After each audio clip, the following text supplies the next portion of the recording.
If you feel like no matter how much money you make, you're still not saving as much as you want, this video is actually for you. The truth is, it's not about how much money you earn, it's about some small habits that you have actually quietly drain your money every single day. Today, I'm going to share 6 small habits that I've been practiced over the years that actually helped me save more, spend less, and also invest consistently without feeling restricted.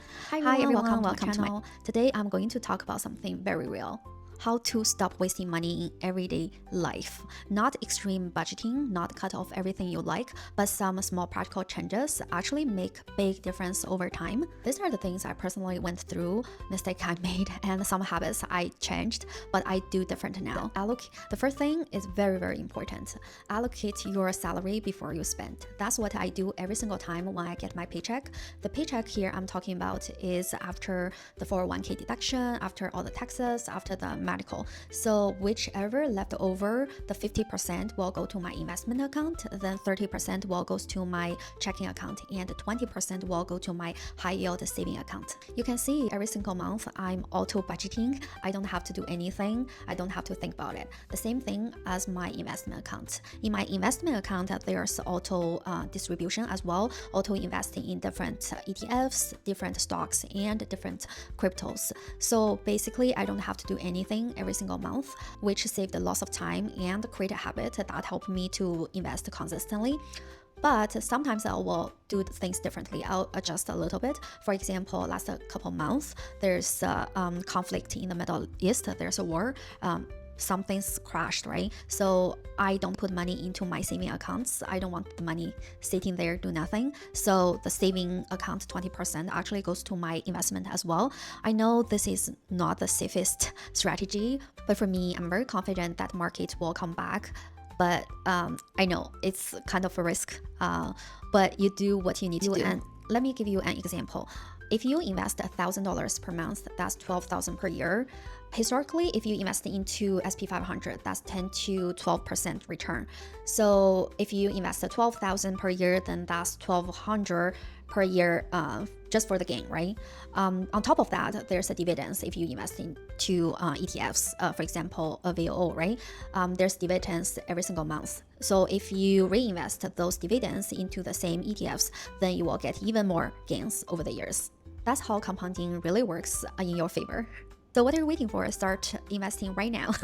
My rule number 2, never buy final sale items if you haven't tried them on. Final sale, which means you cannot exchange, you cannot return whatever you saw on the website. That's what you get, and you're gonna stuck with it forever. Looking back at my spending, I realized I spend a lot on the personal shopping, especially on clothing. A big portion of those spending come from my favorite brand, Anthropology and Free People. You know, they like to do the final sales. So every single time I will spend a lot on the final sale items that I never tried on. Recently, I was cleaning up the closet. I found lots of clothes that I have the tucks on that I never wear. I also have lots of shoes that they don't even fit me properly. I think when I bought them back then, I thought, oh, I could fit this dress one day. I could use this top sometime. I could fit this dress one day because I'm going to lose weight, or I just thought I'm gonna wear it, but that never happened. And also for the shoes, I know the brand, actually the size are different. Sometimes this brand fit me with a size 6, but other brand probably doesn't fit me. So there are a couple pairs of shoes that are sitting there and never be able to wear because they are too small. So even the price, they were so great back then, but without actually wear them, it's such a waste. It's just wasting money. And honestly, final sale items sometimes are not cheap. So over the years, actually, I'm spending less on the final sale stuffs. Surprisingly, I feel so much happier, and I feel I don't even need those things because I don't have to deal with the clutter, the cleaning, the resale, the donation, all this kind of stuff. My space feels so much cleaner and my mood just feels so much better than before. Most importantly, all the money I saved goes to my investment account, which generate more money for me. Rule number 3, stop wasting money on coffee, boba, and smoothies. Have you ever tracked how much money you're spending on coffee, bobas, and smoothies? Basically all the drinks when you go outside. Last year, actually, I was in shock how much money we spend on the drinks. My husband and I like to go out for a walk after work. We like to walk with the dogs. We like to walk with our babies. So Every single time when we go out, we like to grab a coffee or matcha. There's a very cute coffee shop right next to our house. It's like 2 blocks away. So when we pass by there, we like to grab things from there. One coffee plus one matcha is around $20. We like to walk pretty much like every day, but majority of the time we like to walk 4 to 5 times per week. So that adds up to $80 to $100 per week, which is not including sometimes we like to grab a pastry as well. When you add up, it comes out like $300 to $400 per month. When I realize it, that much money is very easily to replace by something else. For example, we could just make coffee at home for a fraction of the price. We could just make a coffee at home, then grab to go, right? Instead of getting the coffees from the coffee shop. Honestly, it's healthier, and also we make much better homemade coffee anyways. Now, I'm not saying you shouldn't buy coffee. You still enjoy it. For me, I still like to buy coffee there sometimes because I will go there at work. I will go there to meet friends, right? I like to support the small business around my neighborhood. I'm still enjoying it. The point is, those are the spendings. They are adding up quietly without you realizing it. And you can just cut a little bit back, right? You can have the money go to your investment account. You can still enjoy, but just be aware how much you're spending on those things, especially these small things. Rule number 4, stop buying oversized groceries that you will never finish. If you are a household of 2 or less, you really don't need to go shopping in bulk all the time. Stores like Costco, Sam's Club, Walmart, they are great. They are great at saving money per unit. But the problem is they always selling things in a huge portion.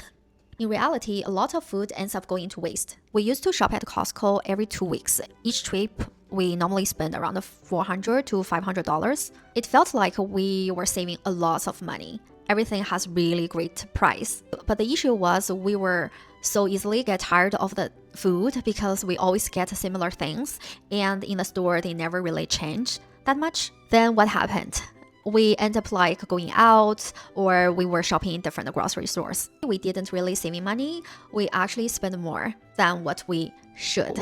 So we changed our approach. Instead of buying things in bulk to saving money, we changed our shopping places. We started to go to Whole Foods, Trader Joe's, or some other stores. Now every 2 weeks we spend like $200 to $300, which is significantly less than previously we spent. Also, we are not get tired of the food very easily because we are buying small portion and also different food, different varieties. So bulk shopping looks cheap on the surface, but when you really think about it, you're always wasting lots of food and get bored of the food. Then you end up eating outside, which don't save your money at all. But I'm talking about like a small household. If you are like household of 4, 5, 6, even more, then of course the bulk shopping will fit your lifestyle better. Rule number 5, turn off your email shopping subscriptions and phone notifications. Sometimes you are trying to not spend money and you are holding yourself back and you are disciplined. Then suddenly you get a notification on your phone or email says limited deal or 50% off or 30% off, something like this. That's where it gets very, very dangerous. Brands keep sending you promotions, discounts, deals. If you visit the website once, then you left a trace on the website. Then suddenly you seeing the ads everywhere you visit. No matter it's Facebook, Instagram, TikTok, no matter where you go, you keep saying the same things over and over again. That's how the data works today. The more you see, the more you feel like, maybe this is meant to be, and maybe I really need it, and that's look really good on me.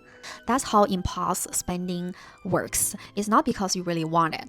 It's because you constantly being reminded of you need it. The easiest way to avoid this trap is just remove this temptation entirely. For example, unsubscribe all those like the marketing emails from the brands, then turn off the phone notifications when there's a deal happens. Basically, just don't let all the brands come to your life, come to your daily life. The truth is, if you don't see it, you will not think about it. The more you see it, the more you think about it. The less you see them, the less likely you're gonna buy them or spend more money, right? Sometimes saving money is not about how much willpower you have. It's basically just cutting off the temptations at the first place. Rule number 6, stop throwing things away, donate or resell them instead. You'll be surprised what people want to buy. When you declutter, just stop throwing things away. Starting to create a habit to sell them or donate them. A lot of items sitting in your house, actually, they still have values. Just you don't need them anymore, but to other people, they still have value. I create a habit that I start to sell things that I no longer need them, usually through a platform like Facebook, or I will go to the store like Crossroad or Pluto's Closet and some other local stores as well. And honestly, things selling more than what I expected. And you will be surprised as well. If something really don't sell, normally I'll just do a donation to Goodwill or some other local secondhand store. It's not only just helping other people, but also you can have some tax deductions as well. Instead of thinking I'm getting rid of this, try to think, how can I get more value from this item I'm trying to get rid of? Because every single items you sell or donate is money you can earn or actual money you can get back. Even though they are small money, over the time they can add up. At the end of the day, saving money is not about being perfect. It's not cutting off everything in your life that you like. It's about just being aware where your money goes into, then make small practical changes over the time that you can stick with. For me, these 6 habits made a huge difference. I save more, spend less, and less wasting as well. Most importantly, I have a constant investment, like the habits that help me grow more money in my investment account. If you like this video, please like and subscribe, and please leave a comment to see which habit you think is most impactful in your life. Alright, I'll see you in next video. Bye!